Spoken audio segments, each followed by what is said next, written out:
Hi കൂട്ടുകാരെ, ഇന്ന് നമ്മുടെ ക്ലാസ് 4ാം ക്ലാസ്സിലെ മലയാളം 3ാമത്തെ അധ്യായത്തിലെ 2ാമത്തെ പാഠമായ ഓമനയുടെ ഓണം എന്ന് പറയുന്ന ഈ പാഠഭാഗമാണ്.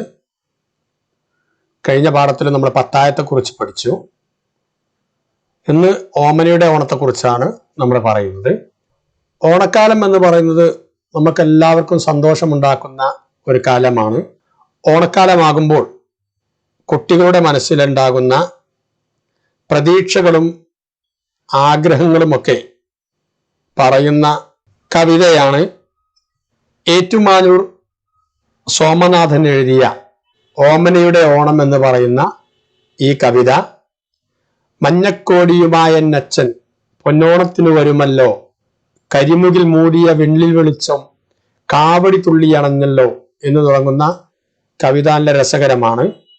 ഓമന അച്ഛൻ പുത്തനുടുപ്പുമായി മഞ്ഞക്കോടിയുമായി ഓണത്തിന് വരുന്നതും വീട്ടിലുണ്ടാകുന്ന ഒരുക്കങ്ങളും മറ്റുമൊക്കെയാണ് കാര്യമായിട്ട് ഈ കവിതയിൽ സൂചിപ്പിക്കുന്നത്.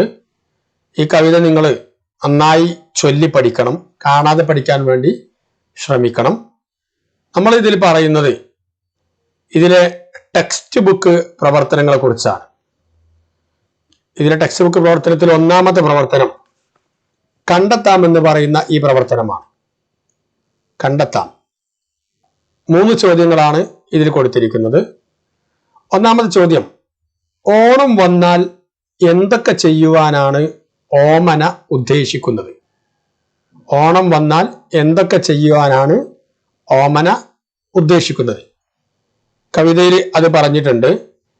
നമുക്കതിങ്ങനെ എഴുതാം.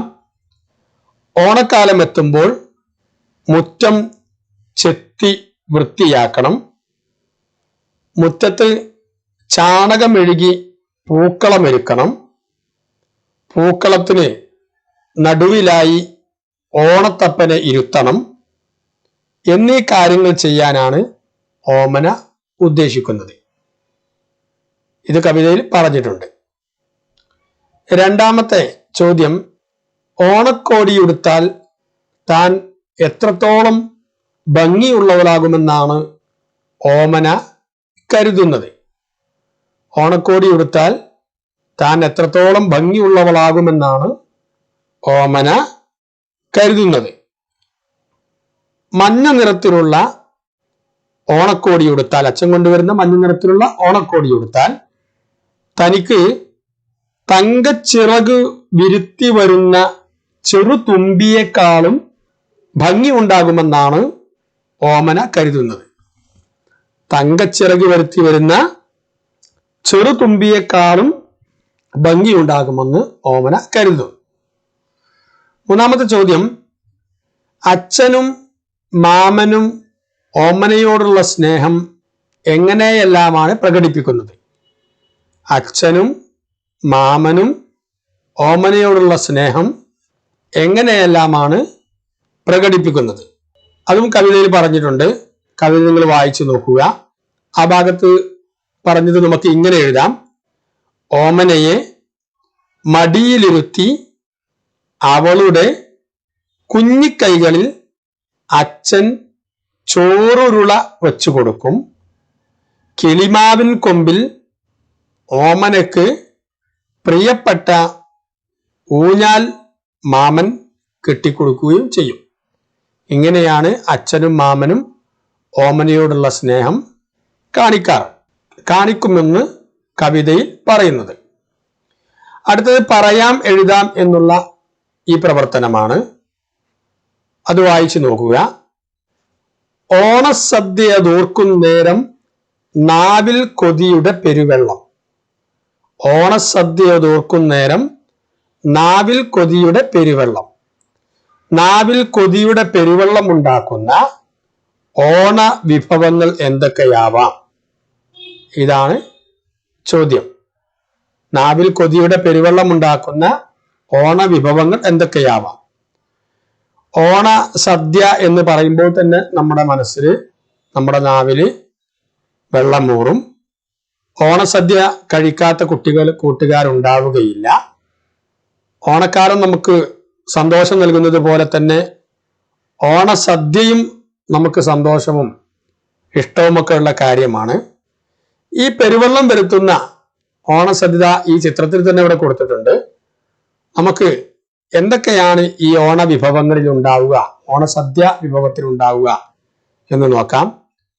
പപ്പടം ഉണ്ടാകും, പഴം, പായസം, ചോറ്, സാമ്പാർ, അവിയല്, കാളൻ, ഓലൻ, കൂട്ടുകറി, പച്ചടി, കിച്ചടി, ഇഞ്ചിക്കറി, മോര്, ശർക്കര ഉപ്പേരി എന്നൊക്കെ പറയാം. ശർക്കര വരട്ടി എന്ന് ചില സ്ഥലത്ത് പറയാറുണ്ട്. വറുത്തുപ്പേരി കായ വറുത്തതിനെയാണ് അങ്ങനെ പറയാറുള്ളത്. ഇങ്ങനെയൊക്കെ ഉള്ള വിഭവങ്ങളായിരിക്കും ഓണസദ്യയിൽ സാധാരണ ഉണ്ടാകാറുള്ളത്. ഇതൊക്കെ ചേർന്നതാണ് നമ്മുടെ നാവിൽ കൊതിയൂറ്റുന്ന ഓണസദ്യ. അടുത്ത പ്രവർത്തനം പദങ്ങൾ എന്നാണ്. വായിച്ചു നോക്കാം. ഓണം ചേർന്ന് വരുന്ന പദങ്ങൾ കണ്ടെത്തി എഴുതാമെന്നാണ് പറയുന്നത്. ഓണം ചേർന്ന് വരുന്ന പദങ്ങൾ കണ്ടെത്തി എഴുതാം. ഒരു 2 ഉദാഹരണം ഇവിടെ കൊടുത്തിട്ടുണ്ട്. ഓണക്കോടി, ഓണസദ്യ. ഓണക്കോടി, ഓണസദ്യ. ഓണവുമായി ബന്ധപ്പെട്ട് ധാരാളം പദങ്ങൾ നമുക്ക് പരിചയമുണ്ട്. അതിൽപ്പെട്ട 2 പ്രധാനപ്പെട്ട പദങ്ങളാണ് ഇവിടെ പറഞ്ഞിട്ടുള്ളത്, ഓണക്കോടിയും ഓണസദ്യയും. അതുകൂടാതെ കൂട്ടുകാർ കേട്ടാലെങ്കിൽ വായിച്ച ഒരുപാട് പദങ്ങൾ ഉണ്ടാകും. കൂട്ടുകാർ അതൊന്ന് ഓർമ്മിച്ച് നോക്കുക. നമുക്ക് അതിങ്ങനെ എഴുതാം.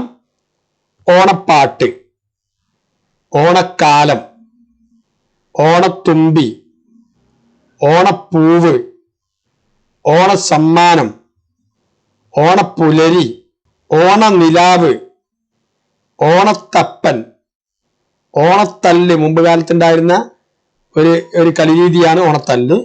ഓണാഘോഷം. ഇങ്ങനെ ഒരുപാട് പദങ്ങൾ ഓണവുമായി ബന്ധപ്പെട്ട് നമ്മൾ കേട്ടതുണ്ട്, നമ്മൾ വായിച്ചതുണ്ട്. അതൊക്കെ ഓർത്തെടുത്ത് നിങ്ങളുടെ നോട്ട് പുസ്തകത്തിലും ഈ ടെക്സ്റ്റ് പുസ്തകത്തിലൊക്കെ എഴുതി ടീച്ചർക്ക് കാണിച്ചു കൊടുക്കണം. അടുത്ത പ്രവർത്തനം പാടി രസിക്കാം എന്നുള്ള പ്രവർത്തനമാണ്. പഠിച്ച പാട്ടുകളെല്ലാം അപ്പോൾ പാടാൻ ഓർമ്മയിൽ വെക്കണം.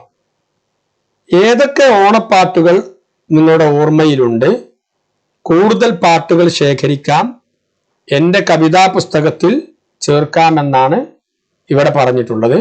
മുകളിൽ പറഞ്ഞ ഓണപദങ്ങൾ പോലെ തന്നെ നമ്മൾ ഓണക്കാലത്ത് പാടി രസിക്കാൻ പറ്റിയ ഒരുപാട് പാട്ടുകൾ നമ്മൾ കേട്ടിട്ടുണ്ട്, പഠിച്ചിട്ടുണ്ട്. ഓണപ്പാട്ടുകൾ എന്ന് പറയുന്ന നാടൻ പാട്ടുകളുണ്ട്. ഓണത്തെക്കുറിച്ച് നമ്മുടെ കേരളത്തിലെ വലിയ വലിയ കവികൾ, എഴുത്തുകാരൊക്കെ എഴുതിയ പാട്ടുകളുണ്ട്. അത്തരത്തിലുള്ള പാട്ടുകൾ, ഓണത്തെക്കുറിച്ചുള്ള വരികൾ ശേഖരിച്ച് നിങ്ങളുടെ ശേഖര പുസ്തകത്തിൽ എഴുതണം. കുറച്ച് വരികളുടെ സൂചന നമുക്ക് പറയാം. നാടൻ പാട്ടുകളിൽപ്പെട്ട ഒരു പാട്ടാണ് ചന്തത്തിൽ മുറ്റം ചെത്തിപ്പറിച്ചീര എന്തെന്റെ മാവേലി ഓണം വന്നു എന്ന് പറയുന്ന ഒരു നാടൻ പാട്ട് ഓണത്തെക്കുറിച്ച് നമ്മൾ കേൾക്കാറുണ്ട്. തുമ്പപ്പൂവെ പൂത്തിരലെ നാളേക്കൊരുവട്ടി പൂത്തരനെ എന്ന് പറയുന്ന വേറൊരു നാടൻ പാട്ട് ഓണത്തെക്കുറിച്ച് കേൾക്കാറുണ്ട്. ഓണത്തപ്പ കുടവയറ ഇന്നും നാളെയും തിരുവോണം എന്ന് പറയുന്ന വേറൊരു നാടൻ പാട്ട് നമ്മൾ കേൾക്കാറുണ്ട്. അതുപോലെ തന്നെ വലിയ വലിയ കവികൾ എഴുതിയ ONV കുറിപ്പ് എഴുതിയ ഒരു കവിതയാണ് മാവേലി തമ്പുരാൻ നാടു കാണാൻ വരും മാസം ഇതാവണി മാസം എന്ന് തുടങ്ങുന്ന കവിതയുണ്ട്. നെല്ലിൻ തോളിലെ കൈവച്ചു നിന്നു നെല്ലിപ്പൂവൊക്കെ കണ്ണു തുറന്നു എന്ന് തുടങ്ങുന്ന G ശങ്കരക്കുറുപ്പിന്റെ കവിത നമ്മൾ വായിച്ചിട്ടുണ്ട്. ഓണക്കറികൾ പലതുണ്ട് പയ്യെ വിളമ്പാം ഞാൻ എന്ന് പറയുന്ന സിപ്പി പള്ളിപ്പുറത്തിന്റെ കവിത നമ്മൾ വായിച്ചതാണ്. ഇങ്ങനെ അറിയപ്പെടുന്നവരും അല്ലാത്തവരുമായ ധാരാളം കവികൾ എഴുതിയ കവിതകളും നാടൻ പാട്ടുകളും ശൈലികളും ചൊല്ലുകളും ഒക്കെ ഓണത്തെക്കുറിച്ചുണ്ട്. കൂട്ടുകാർ അത്തരത്തിലുള്ള കാര്യങ്ങൾ കണ്ടെത്തി നിങ്ങളുടെ ശേഖര പുസ്തകത്തിൽ എഴുതാനും വേണ്ടി ശ്രമിക്കുക. അടുത്ത ടെക്സ്റ്റ് ബുക്ക് പ്രവർത്തനം കളി കണ്ടെത്താം എന്ന് പറയുന്ന ഈ പ്രവർത്തനമാണ്. കളി കണ്ടെത്താം. കവിതയിലുള്ള ഒരു വരിയാണ് ഇവിടെ കൊടുത്തിട്ടുള്ളത്. തൊട്ടാവാടി തൊടിയിൽ കിളിയാൻ തട്ടു കളിച്ചു തകർക്കേണം. ഓമന പറയുന്ന ഒരു വാക്കാണിത്.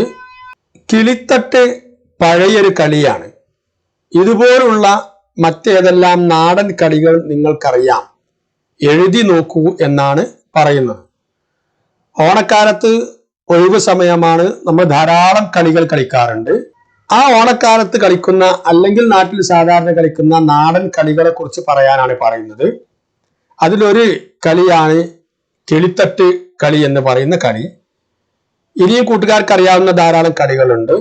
ആ കളികൾ നിങ്ങൾ നോട്ട് പുസ്തകത്തിൽ എഴുതുക. ഉദാഹരണത്തിന് കുട്ടിയും കോലും കളി, ഒളിച്ചുകളി, ഗോലിക്കളി, ഗോലിക്കളി എന്ന് പറഞ്ഞാൽ കോട്ടിക്കളി എന്ന് നമ്മൾ പറയാറുണ്ട്, കൊത്തങ്കല്ല് കളി, പാമ്പും കോണിയും കളി, കുഴിപ്പന്ത് കളി, കള്ളനും പോലീസും കളി, ഈർക്കിൽ കളി, കക്ക് കളി, ഇങ്ങനെ ഒരുപാട് കളികൾ നമുക്ക് അറിയുന്നതുണ്ട്. കൂട്ടുകാരെ എഴുതി നോക്കുക. ഇതിൽ തന്നെ കളി വിവരണം എന്ന് പറഞ്ഞിട്ട് വേറെ ഒരു വീഡിയോ ഉണ്ട്, കൂട്ടുകാർ അതുകൂടി കാണുക. ഇതിൽ കളി വിവരണം ഒരു കളിയെക്കുറിച്ചുള്ള വിവരണമാണ്. നിങ്ങൾക്ക് ഇഷ്ടപ്പെട്ട ഒരു കളിയെക്കുറിച്ചുള്ള വിവരണം. ഇതിൽ വിവരണം നൽകിയാൽ ഈ വീഡിയോയുടെ ദൈർഘ്യം കൂടുമെന്നത് കൊണ്ട് അത് വേറെ വീഡിയോ ആയിട്ട് ചെയ്തിട്ടുണ്ട്, കൂട്ടുകാർ അത് കാണുക. ഇനി അടുത്ത പ്രവർത്തനം കഥ പറയാമെന്നുള്ള പ്രവർത്തനമാണ്. അവസാനമായ ആ കവിതയില് മെത്തയിൽ അങ്ങനെ ചാഞ്ഞു കിടന്നൊരു മുത്തശ്ശിക്കഥ കേൾക്കണം എന്ന് പറയുന്നുണ്ട്. നിങ്ങൾക്കറിയാവുന്ന ഒരു മുത്തശ്ശിക്കഥ കഥയരങ്ങിൽ പറയാനായി തയ്യാറാക്കൂ എന്നാണ് പറയുന്നത്. ഓണക്കാലത്ത് കളികൾ പോലെ പാട്ടുകൾ പോലെ തന്നെ പ്രധാനപ്പെട്ടതാണ് കഥ പറച്ചിലും. അപ്പൊ നിങ്ങൾ ഒരു കഥ കണ്ടെത്തി പറയണം. കഥ പറയുമ്പോൾ പാലിക്കേണ്ട നിബന്ധനകളൊക്കെ എന്തൊക്കെയാണ് എന്നുള്ളത് വേറെ തന്നെ ഒരു വീഡിയോ ആയി ഇതിൽ ചെയ്തിട്ടുണ്ട്. കഥ പറയുമ്പോൾ ഒരുപാട് കാര്യങ്ങൾ ശ്രദ്ധിക്കേണ്ടതുണ്ട്. നിങ്ങൾ ഇതിന്റെ വിശദമായ പഠനത്തിന് വേണ്ടി ആ ഭാഗം കാണുക. ഇനി ഇതിലുള്ള പ്രവർത്തനം ഈണത്തിൽ ചൊല്ലി രസിക്കാം എന്ന് പറയുന്ന ഭാഗമാണ്. ഓണത്തെക്കുറിച്ചുള്ള ധാരാളം കവിതകൾ ഇവിടെയും കൊടുത്തിട്ടുണ്ട്.